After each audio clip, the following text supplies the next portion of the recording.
उनको बहुत सारी तकलीफें झेलनी पड़ती। लोग बोलते अरे क्या करे भगवान क्या करे, हम लोग देखो हम लोग इतनी पुण्य किए, ये किए वो किए, हम लोग रोज पूजा करते हैं, ये करते हैं वो करते हैं, लेकिन क्या हुआ हमारी जिंदगी के साथ, देखो मस्त अपना क्या बोलते हैं माता पिट्टे। वो क्या बोलते हैं अरे हमारे पास ना खाने के लिए ना कुछ पीने के लिए, हमारे पास ये नहीं है, हमारे पास वो नहीं है, हमारे को दिला दो भगवान दिला दो, ये गवर्नमेंट ने वो किया, ये गवर्नमेंट ने वो किया। फिर एक आदमी निकलता है फोन करने को जाता है, गुड आफ्टरनून, काय मेलेले मुर्दे, आता तुम्ही शिकवता आणि तुमची एनर्जी पूरी अशी थडपडत बाहेर निघली पाहिजे। सभा बंद करा दे, बुक बंद कर दो सब कुछ। Very good, is that clear? Yes brigadier म्हणा, is that clear? Very good, Bharat Mata की व्हेरी गुड।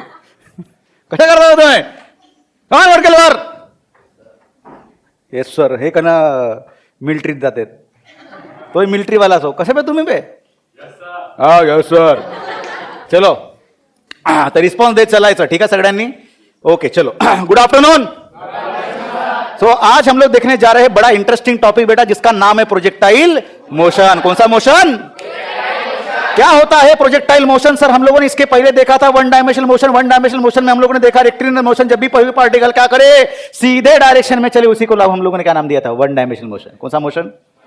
और ये जो प्रोजेक्टाइल मोशन, ये प्रोजेक्टाइल मोशन किसका पार्ट है? टू डायमेंशनल मोशन का। रे कौन सा?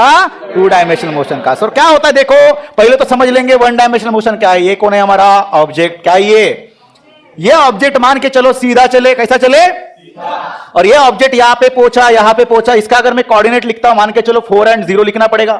यहां पे अगर कोऑर्डिनेट लिखता हूं क्या लिखना पड़ेगा? 5 and 0। अरे बराबर है या नहीं है बेटा? जब भी कोई पार्टिकल सीधे लाइन पे चले या फिर उसको वन डायमेंशनल मोशन बनेंगे, इसका मतलब उसने कितने एक्सिस को डिस्क्राइब किया है? सिंगल एक्सिस को। कितने एक्सिस को?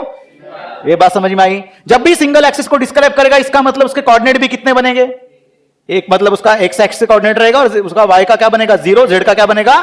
सिमिलरली कोई ऑब्जेक्ट मुझे बताइए ऊपर के डायरेक्शन पे अगर हम लोगों ने फेंका, कहां पे फेंका?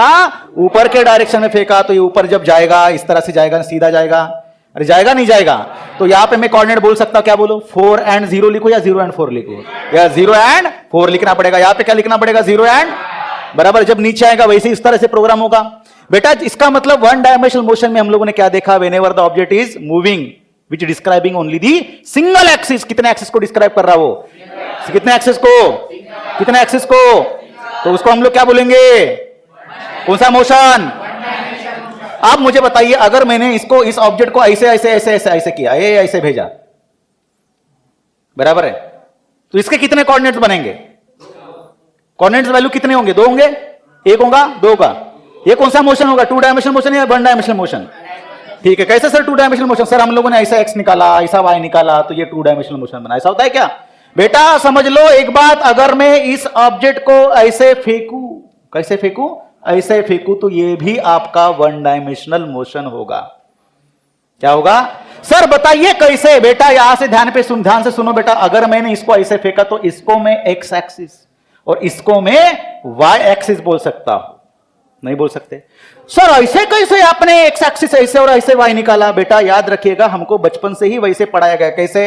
ये एक्स ऐसे निकालो, ये वाई ऐसे निकालो। बेटा याद रखना है, these are the imaginary axes, बराबर है, इमेजिनरी लाइंस है, जो एक मेक के कितने का एंगल बनाती है? 90 का एंगल बनाती है। और याद रखना उसका ओरिएंटेशन, उसका अलाइनमेंट आपके हाथों में है, आप कैसा रखना चाहते हो।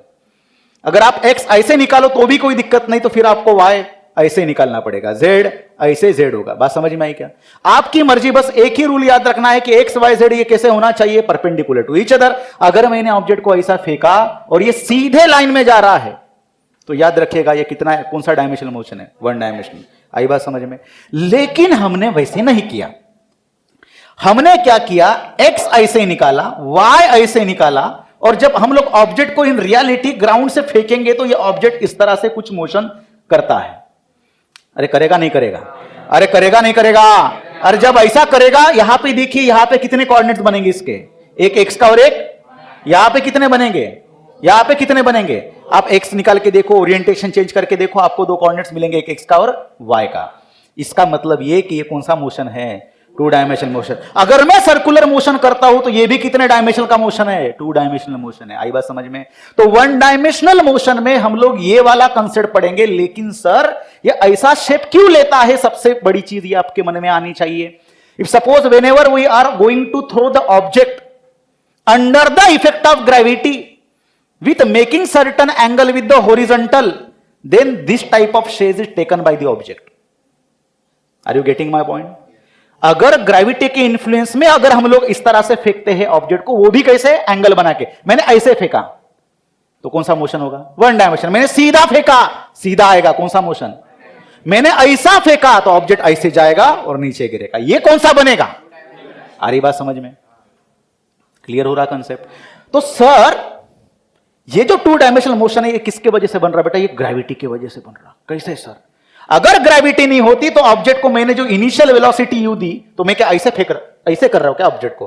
अरे आपने क्या किया? सीधा फेंक दिया, ऑब्जेक्ट अपने आप ही इस तरह का शेप लेता है, और ये ग्रेविटी की वजह से। और अगर ग्रेविटी नहीं होती तो ये ऑब्जेक्ट सीधा चले जाता रे करोड़ों किलोमीटर अनंत काल तक, until and unless external unbalance force acts on it.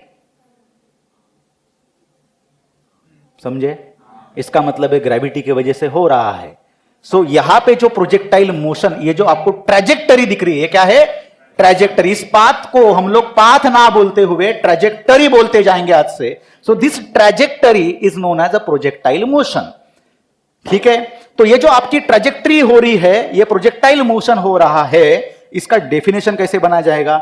Whenever we are throw the object with making certain angle with horizontal under the effect of gravity is known as projectile motion. बोलो definition सबको याद होना चाहिए। Whenever we throw the object with making certain angle with horizontal with the under the effect of gravity. Gravity नहीं होगा तो नहीं होगा बेटा।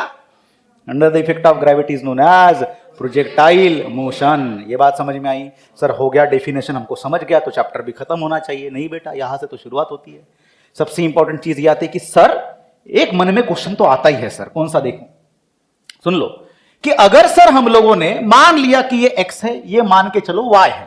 ध्यान से सुनना बेटा, मैंने इस ऑब्जेक्ट को ऐसे फेंका तो ये ऑब्जेक्ट सीधा जाके इस तरह से जाके इस तरह से भी आना हो सकता है।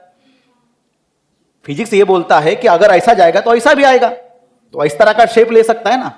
क्या सर वो अगर मैं ऐसा फेंकता तो ये सेमी सर्कुलर पाथ को क्यों नहीं फॉलो करता है? जो पाथ मैंने अभी निकाला, ये ट्रैजेक्टरी दिख रही है, इस ट्रैजेक्टरी को बोला जाता है बेटा क्या? इसको बोला जाता है पैराबोलिक पाथ। कौन सा पाथ? Parabolic path. ये सेमी सर्कुलर पाथ नहीं है, ये सेमी सर्कुलर है। ये क्या है आपका? ट्रायंगुलर शेप दिख रहा है, दिख रहा है सबको? स्ट्रेट लाइन का कंसेप्ट आ गया इसमें। और ये कौन सा दिख रहा है? पैराबोलिक। तो मैं आपको एक सिंपल सा क्वेश्चन पूछता हूं, सर ऐसा ही शेप क्यों नहीं लेता है? ये शेप इस तरह से क्यों लेता है, ये बताइए।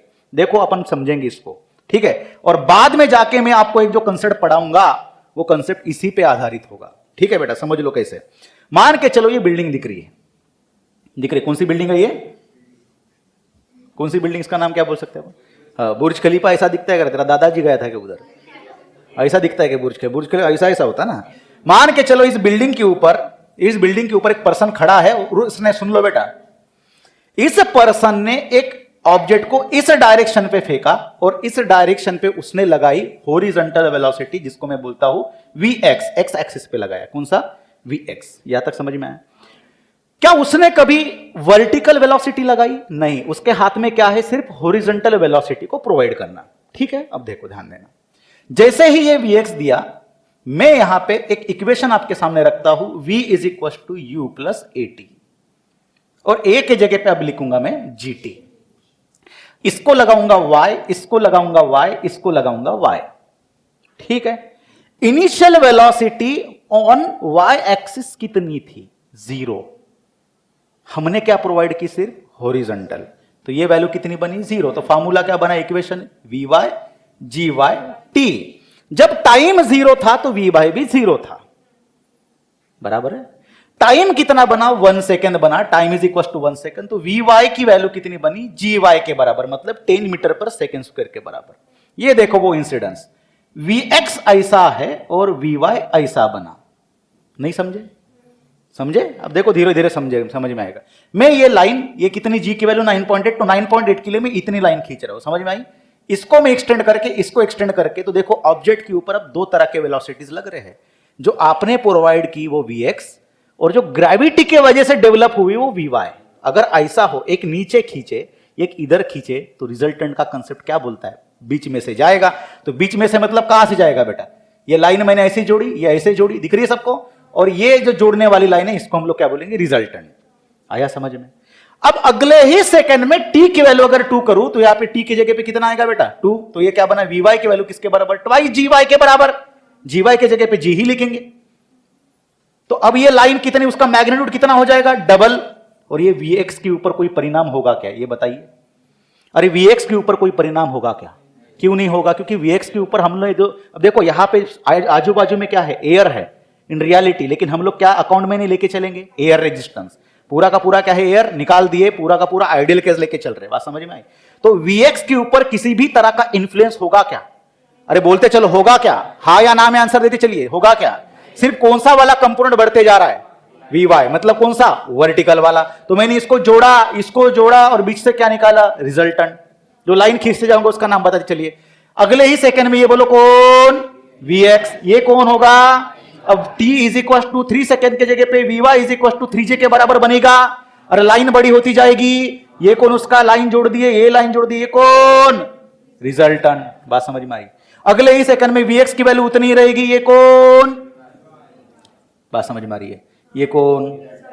बात समझ में आई? अब ये देखो अपनी कौन है? धरती माता। इधर ये ऐसे सरफेस दिख रहा है सबको। स्ट्राइक यहां पे करेगा। मैंने पूरी की पूरी लाइन इस तरह से पकड़ के जोड़ दी। आपको दिख रहा है? देखो कौन सा पाथ, ऐसी ट्रेजेक्टरी दिख रही है। बात समझ में? जिसके वजह से यदि आप ऑब्जेक्ट को हॉरिजॉन्टली भी थ्रो करते हो तो ये ऑब्जेक्ट इस तरह से ट्रेजेक्टरी करेगा। अगर आप बेसमेंट से अगर छोड़ोगे तो पूरा ट्रेजेक्टरी करेगा। तो प्रोजेक्टाइल मोशन के जो है 3 टाइप, उसमें से 2 टाइप अभी आ जाते हैं आपके सामने। ये जो होता है इसको हम लोग बोलेंगे हॉरिजॉन्टल प्रोजेक्टाइल मोशन। और अगर आप इसको धरती से मतलब सरफेस से छोड़ते हो इस तरह से इंक्लाइंड बना के, इसको बोलेंगे हम लोग ऑब्लिक प्रोजेक्टाइल मोशन। तो हम लोग पहली वाली कौन सा कंसेप्ट पढ़ेंगे? Oblique projectile motion. आगे जाके हॉरिजॉन्टल प्रोजेक्टाइल मोशन पढ़ेंगे, मतलब प्रोजेक्टाइल मोशन का आधा। यहां तक समझ में आया? तो आई होप आपको एक बात क्लियर हो गई कि सर इस तरह से ही शेप क्यों लेता है जब भी कोई ऑब्जेक्ट हम लोग फेंकते हैं under the effect of gravity. अब यहां से और एक चीज क्लियर होती है बेटा। कौन सी? सर पूरे प्रोसेस में Vx और Vx और Vx और Vx और Vx को किसी भी परिणाम हुआ क्या? कोई भी इंफ्लुएंस उसको कर पाया क्या? नहीं। इसका मतलब हॉरिजॉन्टल कंपोनेंट हमेशा कैसे रहेगा? कांस्टेंट। सिर्फ एक ही कंपोनेंट आपका चेंज होते रहेगा, उसका नाम है कौन सा? वर्टिकल। इसका मतलब यह है कि सर कि अगर हम लोग प्रोजेक्टाइल मोशन इस तरह से ड्रॉ करें, अगर मैंने ऑब्जेक्ट को इधर फेंका विद द वेलोसिटी u, ये कौन है? एंगल आपका थीटा। तो ये कौन बनेगा? UH। और ये कौन बनेगा? UY। और थीटा का एडजेसेंट वाला कौन होता है? Cos theta. मतलब ये कौन बनेगा? U cos theta. और ये UY की वैल्यू किसके बराबर बनेगी? U sin theta. यहां तक समझ में आया? तो आपका ऑब्जेक्ट जब ऐसे जाएगा बेटा, तो मैं हर पॉइंट पे ये मैंने पॉइंट्स निकाले, कुछ दिखाई दे रहा है सबको? क्या मैं इसको ये निकालू? U cos of theta. ये कौन है हमारा? U cos of theta. ये कौन है हमारा? U cos of theta. ये कौन है हमारा? बोलते चलो, ये कौन है हमारा? ये भी कौन है हमारा? अब बताइए आपका Uy पहले ऐसा होगा, यहां पे कितना होगा? कम हो जाएगा। अरे होगा नहीं होगा? फिर क्या होगा? 0 होने के बाद इधर कैसे होगा? ऐसे होगा, फिर बढ़ते जाएगा। The only and only component this is known as vertical component of velocity is always changing according to g, because of g। बात समझ में? सर इसका मतलब ये हो गया कि इतना बढ़िया कंसेप्ट कि हॉरिजॉन्टल कंपोनेंट हमेशा कैसा है? कांस्टेंट। और वर्टिकल कंपोनेंट कैसा है? वेरिएबल। बहुत बढ़िया सर। तो इसका मतलब सर हम लोग हॉरिजॉन्टल कंपोनेंट में काइनेमेटिक के 3 या 4 इक्वेशन इस्तेमाल कर सकते हैं क्या? कर सकते क्या? नहीं। सर वर्टिकल कंपोनेंट में काइनेमेटिक का इक्वेशन का इस्तेमाल कर सकते हैं क्या? कर सकते हैं। हाँ, क्यों बताइए? अरे बेटा जब भी कभी आपके पास काइनेमेटिक के 3 इक्वेशन और काइनेमेटिक के 3 इक्वेशन में जब भी कभी क्या हो? जी मतलब क्या है? Acceleration due to gravity. Horizontal component में आपका एक्सेलरेशन है ही नहीं, तो काइनेमेटिक इक्वेशन कैसे इस्तेमाल करोगे? और वर्टिकल कंपोनेंट में क्या है? Kinematic equation. इसका मतलब कहां पे काइनेमेटिक इक्वेशन कहां पे इस्तेमाल करोगे? वर्टिकल कंपोनेंट में ओनली। बात समझ में आई? पक्का हो गया। दूसरी चीज याद रखिएगा बच्चों कि जब भी आपका हॉरिजॉन्टल कंपोनेंट का वर्टिकल कंपोनेंट्स के साथ कोई भी संबंध है क्या? नहीं। इसका मतलब जब भी कभी इक्वेशन सॉल्व करना हो, क्वेश्चन सॉल्व करना हो, कंसेप्ट को लिखना हो, हॉरिजॉन्टल का संबंध वर्टिकल के साथ, हॉरिजॉन्टल का संबंध वर्टिकल के साथ जोड़ना नहीं है। हॉरिजॉन्टल का सेपरेट सॉल्व करेंगे, वर्टिकल का सेपरेट सॉल्व करेंगे, दोनों को बाद में जोड़ेंगे तो कंबाइन इफेक्ट दिखाई देगा। तो हम लोग क्या करेंगे पूरे प्रोसेस में? तोड़ेंगे, बाद में जोड़ेंगे। पहले घर जोड़े, घर तोड़े, बाद में घर जोड़े। Very good. बात समझ में आई? अरे कंसेप्ट समझ में आ रहा है? बहुत बढ़िया सर। इसका मतलब हॉरिजॉन्टल का कोई भी वर्टिकल के साथ कोई भी नाता, अरे बोलते चलो, होगा क्या? बात समझ में आई? बहुत बढ़िया। तो अब जब हम लोग हॉरिजॉन्टल के साथ इक्वेशन लिखेंगे तो simple equation, speed is equal to distance by time. लेकिन वर्टिकल के कंपोनेंट में तीनों भी इक्वेशन लगेगी। v is equal to you plus g t, s is equal to u t plus half g t square, v square is equal to u square plus two i g h, बराबर है। S n is equal to you plus a by two in bracket twice n minus one. करेंगे? अरे करेंगे, साक्षात करेंगे, नहीं करेंगे? तो अब देखो हम लोगों के पास एक कंसेप्ट आता है, कौन सा? जिसका नाम क्या है सर? उसका नाम है इक्वेशन ऑफ ट्रेजेक्टरी। क्या आता है? Equation of trajectory. अब इक्वेशन ऑफ ट्रेजेक्टरी शुरू करने के पहले मैं आपको एक सिंपल सा क्वेश्चन पूछता हूं, बताए और कि यहां पे एक मैंने क्या लिया? एक प्लेन ली इस तरह से। क्या ये अपनी प्लेन? ये प्लेन आगे जा रही है, ठीक है? ये रेस्क्यू टीम की प्लेन है और ये मान के चलो 200 मीटर पर सेकंड, एकदम जोरदार स्पीड से जा रही है, 200 मीटर पर सेकंड की स्पीड से। ठीक है? Okay sir? अरे हाँ या ना? ठीक है, ओके, चलो कोई दिक्कत नहीं। अब अभी बारिश के दिन जिधर उधर बाढ़ आई, सबको पता है। बाढ़ आने के बाद क्या होता है? पानी जो है फिर ये होता है, नदियों को क्या आता है? बाढ़ आती है और बाद में क्या होता है? पूरा वहां पे कनेक्शन टूट जाता है फ्लड होने के बाद, बराबर है? हाँ, तो क्या होता है उसके वजह से? तो जो लोग हैं उनको बहुत सारी तकलीफें झेलनी पड़ती। लोग बोलते हैं अरे क्या करे भगवान, क्या करे हम लोग? देखो हम लोग इतनी पुण्य किए, ये किए, वो किए, हम लोग रोज पूजा करते हैं, ये करते हैं, वो करते हैं, लेकिन क्या हुआ हमारी जिंदगी के साथ? देखो मस्त अपना क्या बोलते हैं, माता पिट्टे। वो क्या बोलते हैं? अरे हमारे पास ना खाने के लिए, ना कुछ पीने के लिए, हमारे पास ये नहीं है, हमारे पास वो नहीं है, हमारे को दिला दो भगवान, दिला दो। ये गवर्नमेंट ने वो किया, ये गवर्नमेंट ने वो किया। फिर एक आदमी निकलता है, फोन करने को जाता है, फोन में क्या नहीं होता? सिग्नल होता है, क्योंकि क्या हुआ था? बाढ़ की वजह से उसका टावर जो है, टावर। अब होता क्या है? फिर गवर्नमेंट क्या भेजती है? Rescue team. क्या भेजती है? Rescue team.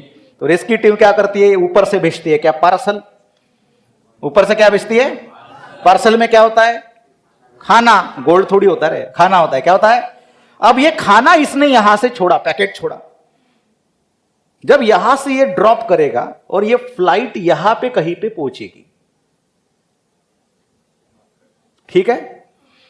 तो मैं आपको एक चीज पूछता हूं, इस पायलट को जब ये ऐसे करके देखेगा तो ये उसको यहां पे गिरी हुई नजर आएंगी, पीछे गिरी हुई नजर आएंगी ये उसका पार्सल, या उसको एग्जैक्टली उसके नीचे, मतलब इस पोजीशन से यहां पे आई हुई नजर आएंगी? ये 1, ये 2, ये 3। बताओ, जब उसने ड्रॉप किया तो पहले पाथ को फॉलो करेगा, सेकंड को करेगा, थर्ड को करेगा? बोलो कितने लोगों को लग रहा है? 1 हाथ खड़े करें। Very good. सेकंड, ठीक है, 2 लोगों को। थर्ड, 1 भी नहीं। बहुत बढ़िया। इसका आंसर होगा बेटा यस। इसीलिए मैंने ये जो बोला, इक्वेशन ऑफ ट्रैजेक्टरी होने के पहले कुछ चीजें आपको समझ में आनी चाहिए। बेटा जब भी कभी ये ऑब्जेक्ट ड्रॉप करेगा, सुन ले मेरे दोस्त, बाद में तर्क लगाना जब मैं बताऊंगा। जब भी ये ऑब्जेक्ट उसने क्या किया? ड्रॉप किया, उसके पास ऑलरेडी ये वाली हॉरिजॉन्टल वेलोसिटी 200 मीटर पर सेकेंड आइडियली आ गई थी। उसको जब ये फ्लाइट से जब जा रहा था ना, तो ऑब्जेक्ट को भी कौन सी वेलोसिटी मिली? हॉरिजॉन्टल। तो क्या वही तो कंसेप्ट है जो मैंने स्टार्टिंग में बताया? अरे इसके पास 200 की स्पीड है, कोई 200, तो यहां पे क्या होगा? नीचे क्या लगेगा? धीरे से ग्रेविटी। ग्रेविटी की वजह से उसकी वर्टिकल कंपोनेंट डेवलप होना शुरू हो गई। फिर ये ऑब्जेक्ट यहां पे कहीं तो आएगा, फिर ये लगेगा ग्रेविटी की वजह से ये बढ़ते जाएगा, और ये आपका क्या है? 200। फिर ये ऑब्जेक्ट यहां पे कहीं पे आएगा, ये क्या रहेगा 200, फिर ये बढ़ेगा, फिर ये ऑब्जेक्ट यहां पे कहीं पे आएगा, ये रहेगा 200 और ये बढ़ेगा, बाद में ये ऑब्जेक्ट यहां पे आएगा, ये कितना होगा 200 और ये बढ़ेगा। तो मुझे बताइए ये वाली फ्लाइट यहां तक पहुंची तो आपके ड्राइवर को, मतलब आपके पायलट को, ये ऑब्जेक्ट कहां पे नजर आएगा? एग्जैक्टली उसके नीचे, क्योंकि आपका ऑब्जेक्ट हॉरिजॉन्टली कितने के स्पीड से जा रहा है? 200, और डाउनवर्ड कितने वेलोसिटी से जा रहा है, कितने एक्सेलरेशन से जा रहा है? 9.8 मीटर पर सेकेंड स्क्वायर। भाई समझ में आई? अब मैं आपको पूछता हूं, मान के चलो बेटा यहां पे ये 200 मीटर, कितने मीटर? 200 मीटर, अपना ज्यादा लिया गया तो 200, चलो 20 मीटर पर सेकेंड, तो 200 मीटर ये 10 सेकेंड में पहुंचा। कौन? टाइम कितना लगा? 10 सेकेंड, ये 200 मीटर। तो ऑब्जेक्ट और ये फ्लाइट जो ऊपर उड़ रही है, ये मान के चलो आसपास कितने हाइट पे है? मान के चलो 400 मीटर पे। कितने मीटर पे? 400। तो ऑब्जेक्ट हॉरिजॉन्टली कितने डिस्टेंस पे आया? 200 मीटर। यहां तक समझ में आया क्यों आया? तो टाइम कितना लगा ऑब्जेक्ट को भी हॉरिजॉन्टली आने के लिए, और वर्टिकली नीचे पहुंचने के लिए कितना लगा? कितना सेकंड? इसको भी लगेगा 10 सेकंड। ये बात समझ में? यही मैं बोलना चाहता हूं कि whenever object is moving horizontally, how much? 200 metre, the time required is 10 second. It means at the same time the object is moving in a downward direction, तो डाउनवर्ड में कितना भी चला तो कितना टाइम लगेगा? 10 सेकंड। आई बात समझ में? ये बात क्लियर होगी? अरे बेटा जब ये ऑब्जेक्ट में देख रहा हूं, इस ऑब्जेक्ट को देखो हॉरिजॉन्टली कितना डिस्टेंस चल रहा है, ये टोटल कितना चला? कितना चला? 200। तो यहां पे हॉरिजॉन्टली, यहां से मतलब यहां से ना, तो यहां से यहां पे पहुंचा, कितना डिस्टेंस चला ये? 200। तो कितना सेकंड लगा? 10 सेकंड। तो जब भी कभी मैं न्यूमेरिकल में ऐसे बोलूं, क्या हमारी फ्लाइट यहां से यहां पे आई और पायलट को दिख रहा है क्या ऑब्जेक्ट कहां पे गिरा? नीचे गिरा है, जबकि फ्लाइट कहां पे जा रही है? सामने। तो इसका मतलब ऑब्जेक्ट भी कहां पे जा रहा है? सामने। दोनों की स्पीड कैसी होगी? सेम। हम लोग क्या नहीं लेके चल रहे हैं? Air resistance. बात समझ में आई? एयर के वजह से हमको ऐसा फील होता है कि पीछे जाता है, ऑब्जेक्ट हमारा सामने आता है, बट एयर रेजिस्टेंस निकाल दो तो साथों साथ चलेंगे। आई बात समझ में? तो मुझे बताइए हॉरिजॉन्टली कितना टाइम लगा उसको? 10 सेकंड। तो वर्टिकली भी कितना लगेगा? 10 सेकंड, क्योंकि वर्टिकली यहां से यहां पे जब आया तो कितना टाइम लगेगा? सेम। तो दोनों में से एक, दोनों वर्टिकल और हॉरिजॉन्टल के कंसेप्ट में एक चीज साम्य है, कौन सी? टाइम। वो कभी भी भेदभाव नहीं करती जिंदगी में, ये चीज याद रखना। समय सबके लिए एक जैसे होता है, वक्त सबके लिए एक जैसे होता है, समय अलग अलग हो सकता है। बात समझ में? ठीक है, यहां तक समझ में आया? चलो सर, तो अब हमको बताइए इक्वेशन ऑफ ट्रेजेक्टरी क्या होगा? तो जब भी मैं ऐसे बोलूं हॉरिजॉन्टल और वर्टिकल के लिए टाइम में जब लूं, तो टाइम दोनों के लिए मैं लूंगा, तो आपके दिमाग में एक बात बिल्कुल पक्की होनी चाहिए कि सर वर्टिकल के लिए जितना टाइम लगेगा उतना हॉरिजॉन्टल के लिए। मतलब मुझे बताइए, अगर ये ऑब्जेक्ट यहां से यहां पे गया, यहां से फेंका मैंने, यहां पे गया, तो वर्टिकली कितना गया? इतना गया। कितना गया? वाई डिस्टेंस गया। टाइम लगा उसको t is equal to 2 second. तो हॉरिजॉन्टली कहां से कहां पे गया? यहां से यहां पे गया, तो इसके लिए भी यहां तक पहुंचने के लिए टाइम कितना लगा?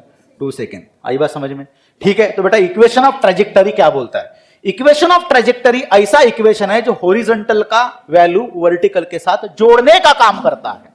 किसका काम करता है? जोड़ने का। अब देखो कैसे बनाएंगे बेटा, ध्यान से देखना। ठीक है, मैं यहां से whenever the object is thrown with initial velocity with making certain angle with the horizontal, that angle is known as theta. ठीक है, ये कौन बना हमारा? यू। कौन है ये? यू। तो ये क्या बनेगा बोलो? दैट इज यू एक्स बोलेंगे इसको। ये कौन सा कंपोनेंट है हमारा? हॉरिजॉन्टल। तो एक्स की वैल्यू किसके बराबर? You cos theta. ये कौन है बेटा बोलो? You Y. यू वाई मतलब कौन सा है? You sine theta. यहां तक समझ में आया? आपकी बॉडी कैसे प्रोजेक्टाइल करेंगी? ये ऐसे जाएंगी। यहां तक समझ में आई बात? बहुत बढ़िया सर, कोई दिक्कत नहीं।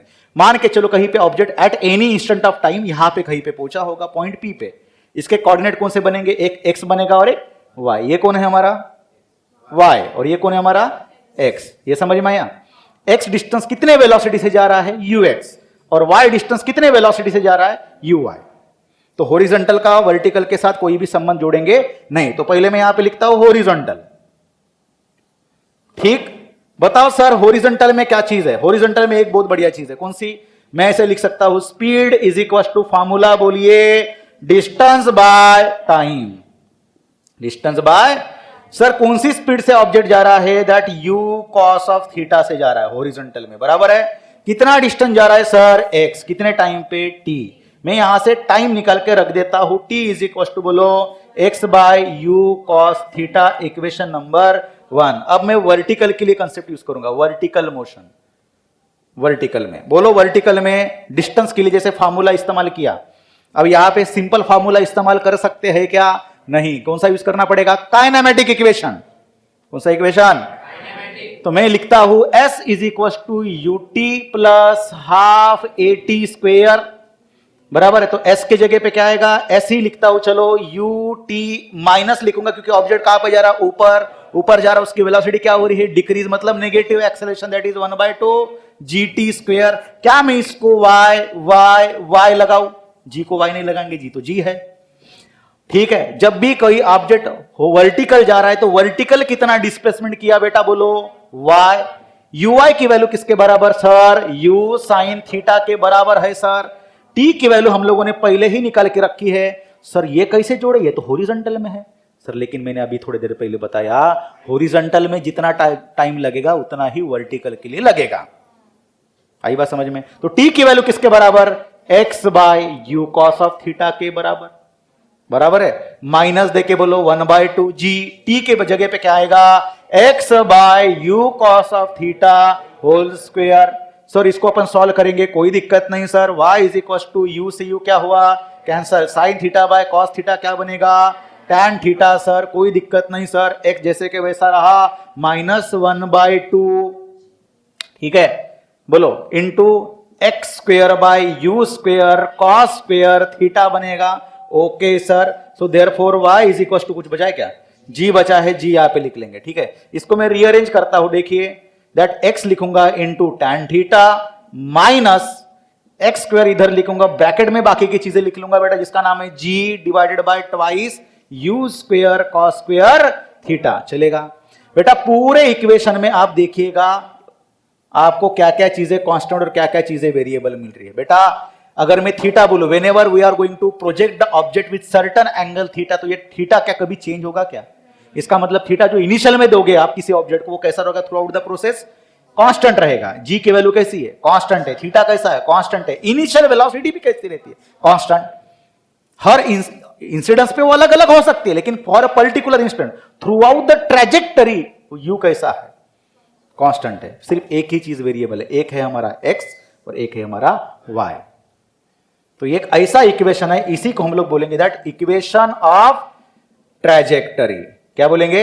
Equation of trajectory. What is the trajectory? This is the path. ये जो पाथ दिख रहा है, इस पाथ का क्या है? इक्वेशन है। सर एक काम करेंगे, टैन थीटा को मैं ऐसे लिखता हूं अल्फा, क्योंकि ये कांस्टेंट है टैन थीटा। थीटा अगर कांस्टेंट तो टैन थीटा भी क्या होगा? कांस्टेंट। और जो दिख रहा है आपको g divided by twice u square cos square theta, इसको मैं बोलूंगा बेटा बीटा। कुछ कुछ बुक्स में इसको a से डिनोट किया है, इसको b से डिनोट किया, कोई दिक्कत नहीं। बेसिकली कौन है? कांस्टेंट्स है।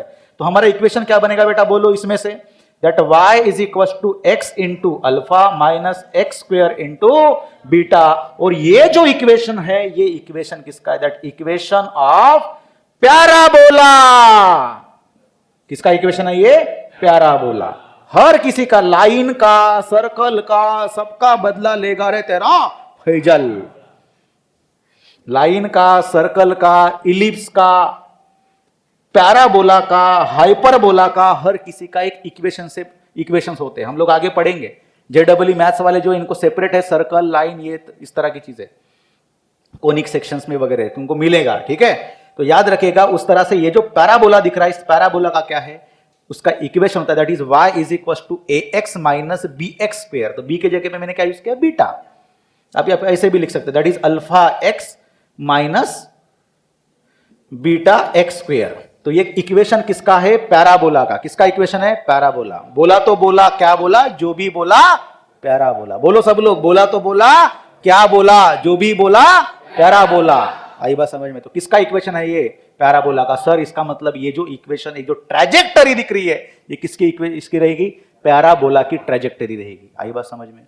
क्लियर हो गया? कितना इजी है सर इक्वेशन बनाना। क्या किया मैंने? कुछ नहीं किया।